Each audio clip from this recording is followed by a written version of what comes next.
अस्सलामुअलैकुम एवरीवन, कैसे हैं आप सब। आज मैं रूबी कराची फूड में सीजनल रेसिपी में मकई की रोटी लेके आई हूँ, जिसे मक्की की रोटी भी कहा जाता है। खालिश मकई के आटे से बनाई है, किसी किस्म का आटा हमने इसमें ऐड नहीं किया। चलिए करते हैं रेसिपी को स्टार्ट। एक हमने मट्टी का बोल ले लिया है, जिसमें हमने मकई का आटा ऐड कर दिया है। खालिश आटा है ये, इसमें हमने किसी किस्म के आटे की मिलावट नहीं करी है। मकई का आटा पहले से ही हमने छान के रख लिया था। अब हमने इसमें नमक ऐड कर दिया है। नमक आप अपने हिसाब से कम या ज़्यादा कर सकते हैं। मिक्सिंग कर दी है ताकि नमक अच्छी तरह से मकई के आटे में मिक्स हो जाए। अब हमने इसमें नीम गर्म पानी ऐड करते रहना है, थोड़ा थोड़ा करके। जिस तरह हम सॉफ्ट डो तैयार करते हैं नॉर्मल आटे की, जिससे हम रोटियां बनाते हैं, उसी तरह से ही हमने इस आटे को भी तैयार करना है। थोड़ा थोड़ा पानी ऐड करते रहना है और मिक्सिंग करते रहनी है। इसी तरह से ही नीम गर्म पानी से मकई का आटा बहुत अच्छे से सॉफ्ट तैयार होता है और सॉफ्ट सी डो बन जाती है और रोटियां भी बहुत अच्छी तैयार होती हैं, सॉफ्ट बिल्कुल। आटा हमारा इकट्ठा होना शुरू हो गया है। अब ये देखिए, हमारी ये एक जगह इकट्ठा हो गया है आटा और सॉफ्ट सी डो बन गई है। अब हमने आटे को मसलते रहना है और हाथों की हथेलियां जो होती हैं, साइड का जो हिस्सा होता है हथेलियों का, उससे हमने इस तरह करके मसलते रहना है। ये आटा इसी तरह से ही गूंथता है, मुक्कियों से ये आटा नहीं गूंथता है। हाथों की हथेलियों से ही सॉफ्ट होता है और चिकनाहट आती है इस आटे में। जिस तरह मैं आपको बता रही हूँ उसी तरह ही करते रहना है। अब मैंने मुक्की का इस्तेमाल किया है क्योंकि बहुत अच्छी तरह से आटा चिकना हो गया है और सॉफ्ट सी डो तैयार हो गई है।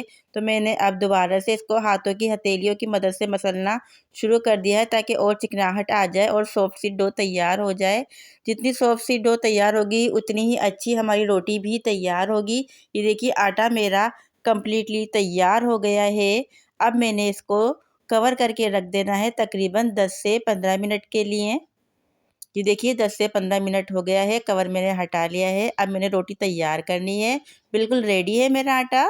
अब मुझे जितनी रोटी तैयार करनी है और जिस साइज़ की तैयार करनी है उसी साइज़ के ही मैंने आटा तोड़ लेना है और आटा तोड़ने के बाद इसके पेड़े तैयार कर लेने हैं।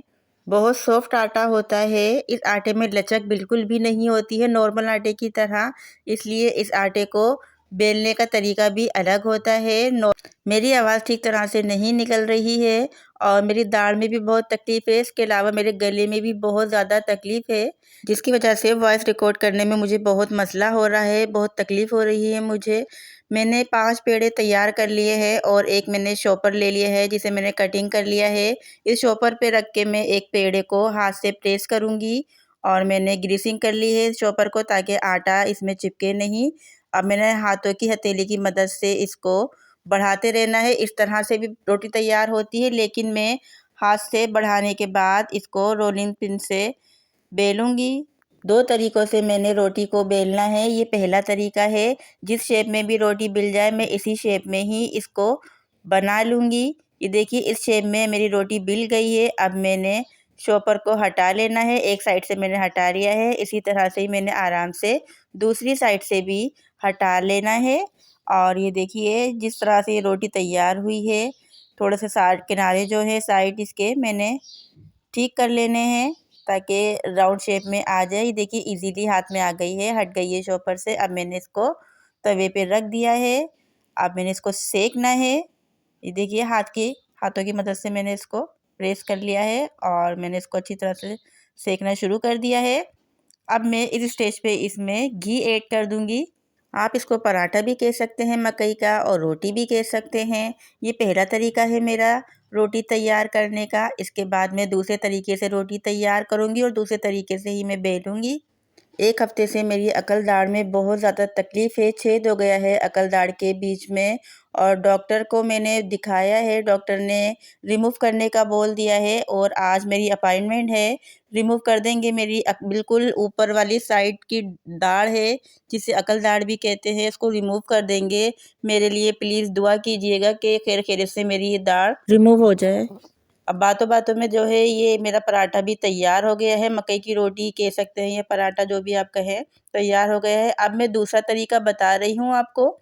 देखिए, इस तरह जिस तरह से मैंने पहले वाली रोटी बेली है इसी तरह से ही सेम मैंने ये रोटी भी बेल ली है। अब मैंने कोई राउंड शेप का बर्तन ले लिया है बड़ा सा, जितनी साइज़ की मैंने रोटी तैयार करनी है। अब जितने भी इसके एक्स्ट्रा किनारे हैं उसको मैंने कट कर लिया है। ये देखिए गोल सी रोटी तैयार हो गई है मेरी। रोलिंग पिन से बेलने से राउंड रोटी तैयार नहीं होती है, किनारे इसके टूटने लग जाते हैं। अब मैंने इसको तवे पे डाल दिया है। इसको मैंने हाथों की मदद से प्रेस कर लिया है। किनारे जो भी इसके मोटे हैं उसको मैंने हाथों की मदद से दबा लिया है ताकि किनारे जो है इसके पतले हो जाएं।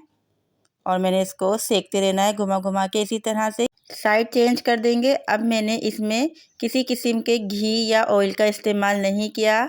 नॉर्मल आटे की रोटी की तरह ही इसको सेकूंगी, जिस तरह नॉर्मल आटे की रोटी सिकती है। देखिए कितने अच्छे से सिक रही है और बहुत सॉफ्ट रोटी तैयार हुई है ये, बनिस्बत ऑयल वाली रोटी के जिसे मैंने घी लगाया था वो थोड़ी सी क्रिस्पी हो गई थी। लेकिन ये रोटी यकीन मानिए इतनी अच्छी और सॉफ्ट तैयार हुई थी, बहुत मज़ेदार लगी थी खाने में। ये रोटी सिक चुकी है, मैंने इसको हटा लिया है। अब मैंने तीसरी रोटी को भी इसी तरह से ही बेल कर राउंड शेप में डाल दिया है तवे के ऊपर। देखिए कितनी अच्छी रोटी तैयार हो रही है और कितनी अच्छी सी राउंड शेप में ये रोटी भी तैयार हुई है। इसको ही मैंने घुमा घुमा के इसी तरह से एक साइड से सेकना शुरू कर दिया है, साइड चेंज कर दी है। दूसरी तरफ से भी मैंने ऐसे ही प्रेस करके सेकना है। बहुत जल्दी से और बहुत अच्छी रोटी तैयार होती है इस तरह से, और बहुत मज़ेदार बहुत लजीज रोटी तैयार होती है ये। इसी तरह से मैंने सेक लिया जिस तरह मैंने बाकी रोटी को सेका है।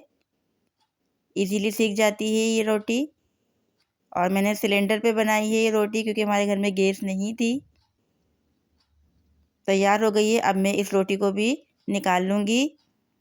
चौथी रोटी भी मैं इसी तरह से ही ऐड कर दूँगी। इसी तरह से ही दबा दबा के सेकूँगी इसको भी स्पून की मदद से, या किसी कोई कपड़ा ले लें, अगर आपके पास कोई कपड़ा है तो उससे दबा के सेक लें, उससे भी बहुत अच्छी सीख जाती है।